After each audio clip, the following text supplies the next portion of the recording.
आदाब। Tiffin news के Karnataka bulletin में आप सभी का स्वागत है। मैं हूं मुस्तफ़ा जी। चलिए शुरू करते हैं आज की खबरों का सिलसिला। उससे पहले एक नज़र आज के मुख्य समाचारों पर। बीदर जिला वक्फ सलाहकार समिति के अध्यक्ष मोहम्मद फिरोज खान ने वक्फ कार्यालय का अचानक किया दौरा। बीदर जिले के हुज्जाज का दूसरा काफिला आज हैदराबाद एयरपोर्ट पहुंचा। मंड्या में 20 से 22 दिसंबर तक तीसरी बार कन्नड़ साहित्य सम्मेलन का आयोजन किया जाएगा। चुनाव नतीजों से निराश होकर कांग्रेस कीमतें बढ़ा रही है, आर अशोक ने कहा। हुबली हवाई अड्डे के निदेशक को जान से मारने की धमकी वाला मेल भेजा गया, सुरक्षा बढ़ा दी गई।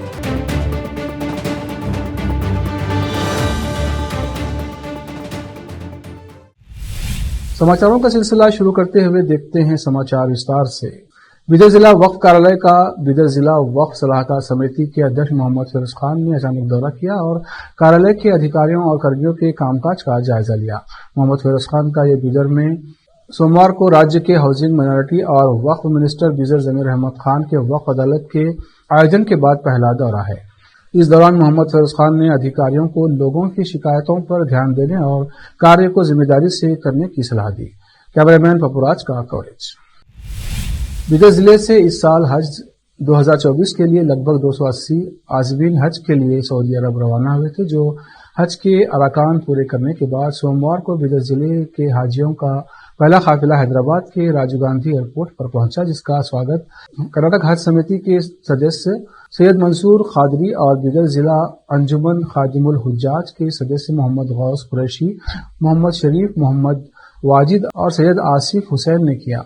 इसी तरह आज बुधवार को दूसरा काफिला पहुंचा, जिसको आज कर्नाटक हज समिति के सदस्य सैयद मंसूर खादरी, मोहम्मद वाजिद, सैयद आसिफ हुसैन और विशेषकर अंजुमन के सदस्य और पत्रकार डॉक्टर मसूद ने हुज्जाज का स्वागत किया।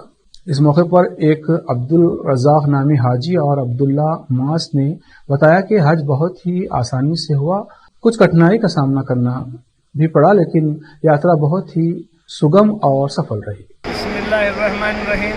अल्हम्दुलिल्लाह, बीदर से रवाना होने वाला 11 मई को जो काफिला रवाना हुआ था, आज यहाँ 26 जून को शमशाबाद एयरपोर्ट पर पहुँचा और अल्हम्दुलिल्लाह इस काफिले में तकरीबन 59 हुज्जाज इकराम, तकरीबन 60 हाजी आज के इस काफिले से यहाँ आए और अल्हम्दुलिल्लाह सभी मामलात बहुत बेहतर रहे। किसी को जो है ना कोई परेशानी का सामना करना नहीं पड़ा और सारी बातें बहुत इत्मीनान बख्श रही। हमारी दुआ है कि अल्लाह ताला इन तमाम हाजियों के हज को कबूल करे और उन्हें हज मबरूर अता करे और उनकी दुआ में हम तमाम को शामिल रखें। अस्सलाम वालेकुम रहमतुल्लाहि व बरकातहू। बीदर शहर में MEDP program for fashion designing Lily Rose NGO के सहयोग से आयोजित कार्यक्रम में बीदर जिला सलाहकार समिति के अध्यक्ष मोहम्मद फिरोज खान ने मुख्य अतिथि के रूप में भाग लेकर छात्राओं को सर्टिफिकेट वितरित किए। इस मौके पर बीदर सिटी कांग्रेस अध्यक्ष मोहम्मद यूसुफ, समाज सेवी एवं एक्टर अयान खान, कांग्रेस युवा नेता आलिशान खादरी, मोहम्मद नईम, जिला NARBD अधिकारी विष्णु वर्धन ने अतिथि के रूप में भाग लिया। इस मौके पर लिली रोज NGO के अध्यक्ष नवीद अहमद ने सभी का स्वागत किया और कार्यक्रम के बारे में बताया। कैमरामैन पपुराज का कवरेज। रोकते हैं समाचारों का सिलसिला ब्रेक के लिए, जल्द लौटते हैं।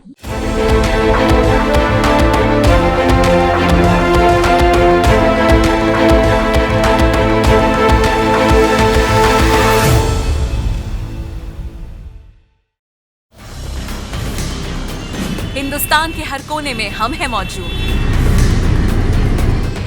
24 घंटे हालात पर गहरी नजर, खबरों से जुड़े चुपते सवालात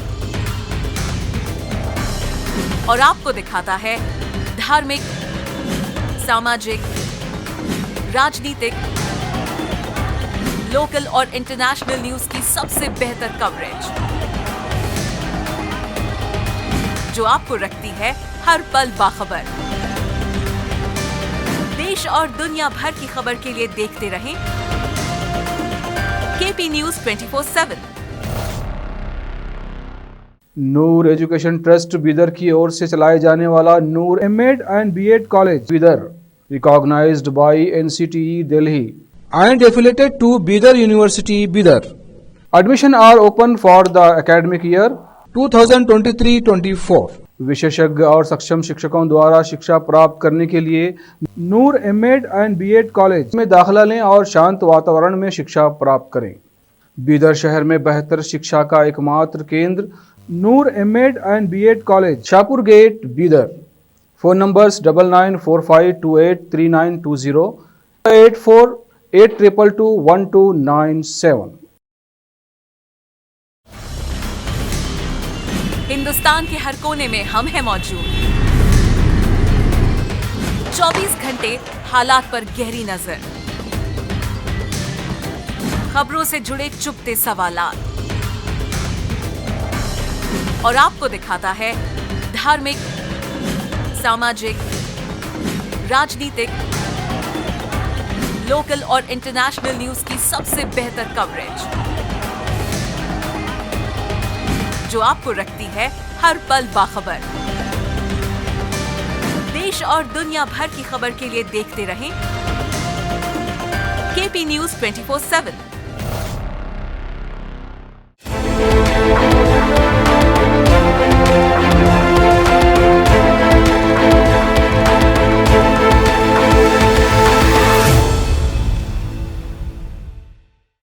ब्रेक के बाद आपका स्वागत है। देखते हैं अन्य समाचार। मुख्यमंत्री सिद्धरामैया ने मंगलवार को घोषणा की कि 3 दिवसीय 87वां अखिल भारतीय कन्नड़ साहित्य सम्मेलन 20 से 22 दिसंबर तक मांड्या में आयोजित किया जाएगा। मांड्या में यह तीसरी बार प्रमुख साहित्यिक सम्मेलन आयोजित किया जा रहा है, लेकिन 3 दशक के अंतराल के बाद पहला सम्मेलन मांड्या में वर्ष 1974 में और फिर 1994 में आयोजित किया गया था। कन्नड़ साहित्य परिषद, कन्नड़ा एवं संस्कृति विभाग तथा मांड्या जिला प्राधिकारियों के प्रतिनिधियों के साथ प्रारंभिक बैठक के बाद सिद्धरामैया ने तारीखों की घोषणा की। सम्मेलन जून माह में आयोजित किया जाना था, लेकिन लोकसभा चुनाव के लिए लागू आदर्श आचार संहिता के कारण इसे स्थगित कर दिया गया। मुख्यमंत्री ने विश्व भर के सभी कन्नड़ लोगों से इस कार्यक्रम में भाग लेने का अनुरोध किया। सिद्धरामैया ने कहा, राज्य और देश के बाहर रहने वाले कन्नड़ा लोगों के इस बार सम्मेलन में भाग लेने की उम्मीद है। मैं लोगों से भी इसमें भाग लेने का अनुरोध करूंगा। विधानसभा में विपक्ष के नेता आर अशोक ने कहा कि राज्य की कांग्रेस सरकार द्वारा पहले पेट्रोल और डीजल की कीमत बढ़ाने और उसके बाद दूध की कीमतों में 2 रुपये प्रति लीटर की बढ़ोतरी करने के फैसले को लोकसभा चुनाव में पार्टी के निराशाजनक प्रदर्शन का कारण बताया। बेलगावी में मीडिया के प्रतिनिधियों से बातचीत करते हुए अशोक ने कहा कि किसान न केवल आवश्यक वस्तुओं को खरीदने के लिए संघर्ष कर रहे हैं, बल्कि कृषि गतिविधियों के लिए आवश्यक सामग्री भी खरीद रहे हैं। अशोक ने आशंका जताई कि जल्द ही बस किराए में बढ़ोतरी की जा सकती है, जिससे लोगों पर वित्तीय बोझ बढ़ जाएगा। कांग्रेस सरकार की तुलना अलीबाबा की कहानी के चोरों से करते हुए अशोक ने कहा कि राज्य में हालात ऐसे हैं कि गरीब लोग अपने बच्चों के लिए दूध नहीं खरीद पा रहे हैं, जबकि काम के बाद शराब पीने की चाहत रखने वाले लोग शराब के लिए पैसे नहीं जुटा पा रहे हैं। पूर्व उप मुख्यमंत्री ने आवश्यक वस्तुओं की कीमतों में वृद्धि के मामले में कांग्रेस के रुख में बदलाव पर सवाल उठाया। अशोक ने कहा, जब हमने पेट्रोल और डीजल पर कर बढ़ाया था तो मुख्यमंत्री सिद्धरामैया ने भाजपा से सवाल किया था, लेकिन कांग्रेस ने खुद कर बढ़ाया है। हुबली एयरपोर्ट के निदेशक को मंगलवार शाम को ईमेल के जरिए धमकी भरा पत्र मिला। गोकुल रोड पुलिस ने इस संबंध में मामला दर्ज कर लिया है। एयरपोर्ट निदेशक रूपेश कुमार एस को मंगलवार शाम करीब 6:30 बजे लॉन्ग लाइव पैलेस्टीन @DNMX.org से जान से मारने की धमकी भरा संदेश मिला है। फिर से रोकते हैं समाचारों का सिलसिला एक ब्रेक के लिए, जल्द लौटते हैं।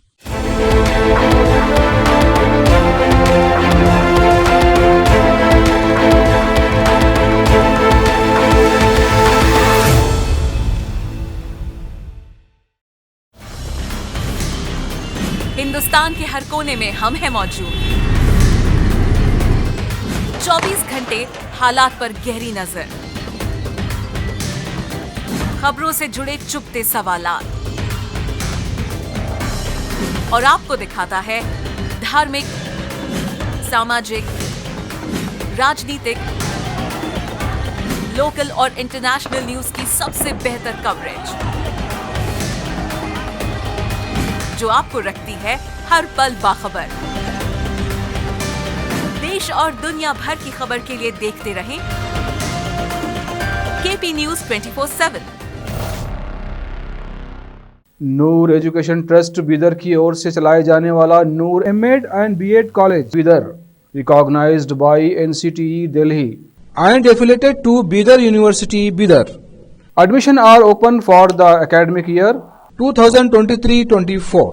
विशेषज्ञ और सक्षम शिक्षकों द्वारा शिक्षा प्राप्त करने के लिए नूर एमएड एंड बीएड कॉलेज में दाखिला लें और शांत वातावरण में शिक्षा प्राप्त करें। बीदर शहर में बेहतर शिक्षा का एकमात्र केंद्र Noor MEd and BEd college, Shahpur gate, Bidar. Phone numbers 9945283920, 8482221297। Hindustan के हर कोने में हम हैं मौजूद। 24 घंटे हालात पर गहरी नजर, खबरों से जुड़े चुपते सवालात और आपको दिखाता है धार्मिक, सामाजिक, राजनीतिक, लोकल और इंटरनेशनल न्यूज की सबसे बेहतर कवरेज, जो आपको रखती है हर पल बाखबर। देश और दुनिया भर की खबर के लिए देखते रहें केपी न्यूज 24/7।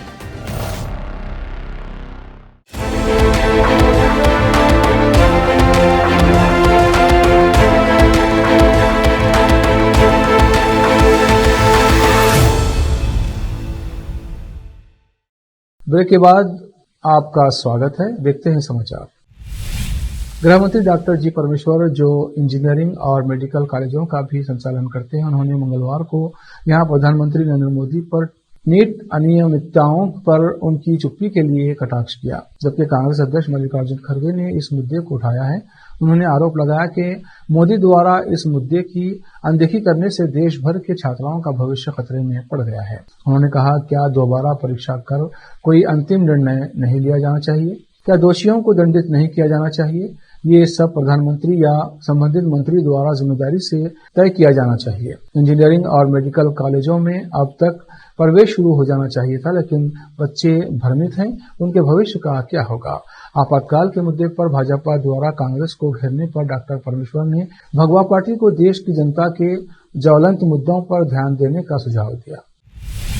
विधायकों और सांसदों से संबंधित मामलों की सुनवाई कर रही विशेष अदालत ने मंगलवार को हासन के पूर्व सांसद प्रज्वल रेवन्ना को एक अन्य मामले में 29 जून तक एसआईटी की हिरासत में भेजा है। प्रज्वल की एक पीड़िता की शिकायत पर शहर के सीईएन पुलिस स्टेशन में उनके खिलाफ एफआईआर दर्ज की गई है। पीड़िता ने उन पर आरोप लगाया है कि उन्होंने उसके साथ कथित यौन क्रिया को रिकॉर्ड किया है। प्रज्वल के खिलाफ ये चौथी एफआईआर है। इस मामले में पूर्व भाजपा विधायक प्रीतम गौड़ा को आरोपी नंबर 4 बनाया गया है, क्योंकि उन पर प्रज्वल की अश्लील तस्वीरें और वीडियो प्रसारित करने का आरोप है। एफआईआर में 2 और लोगों के नाम दर्ज किए गए हैं। एसआईटी जल्द ही प्रीतम को नोटिस जारी करेगी। जेल से वीडियो कॉन्फ्रेंसिंग के जरिए जज के सामने पेश हुए प्रज्वल को शिकायत के बारे में बताया गया। एसआईटी के अधिकारी दोपहर में प्रज्वल को बेंगलुरु सेंट्रल जेल से सीआईडी ऑफिस लेकर आए। अन्य आरोपी किरण और शरत हैं। उन पर अश्लील तस्वीरें और वीडियो शेयर करने का आरोप है। अपनी शिकायत में पीड़िता ने आरोप लगाया कि प्रज्वल द्वारा यौन कृत्य की रिकॉर्डिंग और अन्य आरोपियों द्वारा तस्वीरों और वीडियो साझा करने से न केवल शर्मिंदगी हुई, बल्कि हसन में उसके परिवार की छवि भी खराब हुई। कर्नाटक में 3 और उप मुख्यमंत्री बनाने की मांग उठने के बीच मुख्यमंत्री सिद्धरामैया ने कहा कि कांग्रेस आलाकमान का फैसला अंतिम है। कुछ मंत्री वीरशैव लिंगायत, एससी, एसटी और अल्पसंख्यक समुदायों के नेताओं को उप मुख्यमंत्री पद दिए जाने की वकालत कर रहे हैं। वर्तमान में वो कलिगा समुदाय से आने वाले डीके शिव कुमार सिद्धरामैया मंत्रिमंडल में एकमात्र उप मुख्यमंत्री हैं। सिद्धरामैया ने सवाल के जवाब में संवाददाताओं से कहा, आलाकमान जो भी फैसला करेगा वह अंतिम होगा। कांग्रेस के भीतर एक वर्ग का मानना है कि मंत्रियों द्वारा 3 और उप मुख्यमंत्रियों की मांग वाला बयान सिद्धरामैया खेमे की शिवकुमार पर नियंत्रण रखने की योजना का हिस्सा है, क्योंकि ऐसी चर्चा है कि इस सरकार के 2.5 साल के कार्यकाल के बाद वो मुख्यमंत्री पद की मांग कर सकते हैं। साथ ही ये भी कहा जा रहा है कि ये सरकार और पार्टी दोनों में उनके प्रभाव का मुकाबला करने की कोशिश है। सूत्रों के अनुसार मुख्यमंत्री सिद्धरामैया के वफादार और अल्पसंख्यक पिछड़ा वर्ग और दलित समुदायों से आने वाले मंत्री कथित तौर पर उप मुख्यमंत्री और केपीसीसी अध्यक्ष डीके शिवकुमार को लोकसभा चुनाव में कांग्रेस के लिए ओक्कलिगा वोट लाने में विफल रहने के लिए परेशान करने की कोशिश कर रहे हैं, जिसके बाद शिवकुमार ने उनका मुकाबला करने के लिए एक रणनीति तैयार की है। उन्होंने एक निजी एजेंसी के सर्वेक्षण के आधार पर एक रिपोर्ट तैयार की है। रिपोर्ट के अनुसार पिछड़े वर्ग और दलित समुदायों के मतदाताओं ने भी पिछले साल विधानसभा चुनाव की तरह लोकसभा चुनाव में कांग्रेस का समर्थन नहीं किया। खासकर पुराने मैसूरू क्षेत्र में शिवकुमार सिद्धरामैया के वफादारों पर शिकंजा कसने के लिए पार्टी हाईकमान के सामने रिपोर्ट रख सकते हैं। वो ये बात लोगों तक पहुंचाना चाहते हैं कि ये समुदाय अब कांग्रेस के साथ नहीं है। यहां तक कि कुरुबा समुदाय के लोगों ने भी, जिन्होंने विधानसभा चुनाव में कांग्रेस का समर्थन किया था। फिर से एक नजर मुख्य समाचारों पर। बीदर जिला वक्फ सलाहकार समिति के अध्यक्ष मोहम्मद फिरोज खान ने वक्फ कार्यालय का अचानक किया दौरा। बीदर जिले के हुज्जाज का दूसरा काफिला आज हैदराबाद एयरपोर्ट पहुंचा। मंडिया में 20 से 22 दिसंबर तक तीसरी बार कन्नड़ साहित्य सम्मेलन का आयोजन किया जाएगा। चुनाव नतीजों से निराश होकर कांग्रेस कीमतें बढ़ा रही है, आर अशोक ने कहा। हुबली हवाई अड्डे के निदेशक को जान से मारने की धमकी वाला मेल भेजा गया, सुरक्षा बढ़ा दी गई।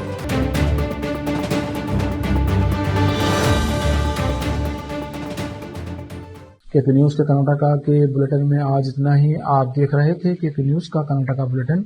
अन्य समाचारों के लिए जुड़े रहें हमारे चैनल केपी न्यूज 24/7 से। धन्यवाद।